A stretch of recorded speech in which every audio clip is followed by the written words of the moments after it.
Hey guys, I'm Sarah. Every week I comb through hundreds of DIY videos preparing projects for a weekly maker show, Make or Break. Along the way I find some good ones and some great ones, and right now I'm gonna share them with you. This is Sarah's top 5 DIY bar stools. Alright, before we get to the list, hit that thumbs up for me, and if you haven't subscribed already, go ahead and do that now. Number 5 is Woodbridge Workshop. Dan starts out our list this week with a carved saddle seat bar stool that he said is inspired by the works of the late Wharton Eschrick. To give it this pretty two-toned look, he used lighter cherry wood for the legs and a dark walnut for the seat.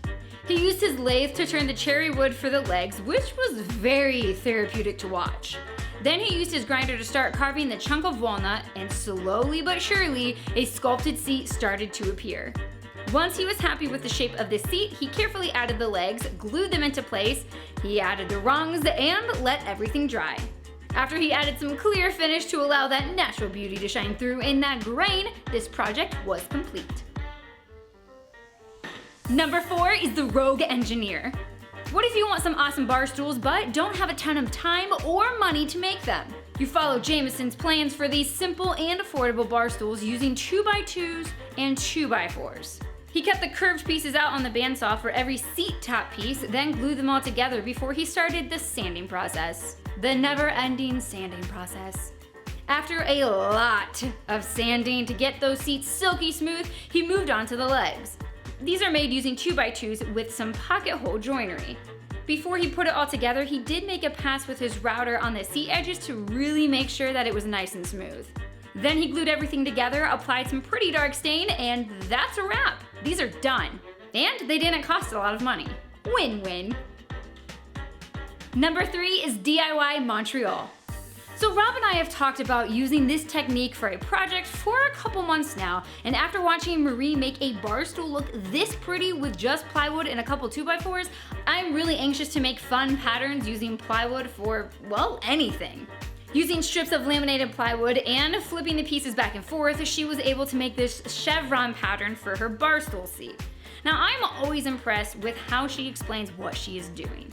She does a fantastic job walking you through her process and making even tricky compound angles for a bar stool look approachable. I love how this turned out, and this project makes me excited to hopefully make a cool pattern project out of plywood in the near future. Number 2 is Sean Boyd. Now Sean can be a man of few words, and like in this video, he doesn't really say much. But do you really need a dialogue to appreciate the journey that he takes you on in his builds? Nope. In this video, Sean is on a mission to create a modern bar stool with fun geometric shapes and details. Like most of his work, this follows a mid-century modern design that also has a low profile, which I really like. I don't like big, bulky furniture. So if you need some inspiration to get into the shop this week and make something that is not only beautiful but functional, I highly recommend this video from Sean. Number 1 is Pask Makes. So a while back, Neil made a couple of these stunning height-adjustable bar stools for his kiddos to use while they were doing homework. However, he didn't shoot video while he made them. I guess we'll forgive him. Now he decided it was time to make a new pair of them and level up some of the details. In a very detailed, inclusive video, Neil walks you through the project from lumber pile to final reveal. And every moment of this video is worth your time, I promise. In order to make these a little more adult-friendly, he needed to bulk up the version of the base and make the seat a little bit wider to make it more comfortable. Honestly, watching him thread the height-adjustable rod literally gave me life. So satisfying.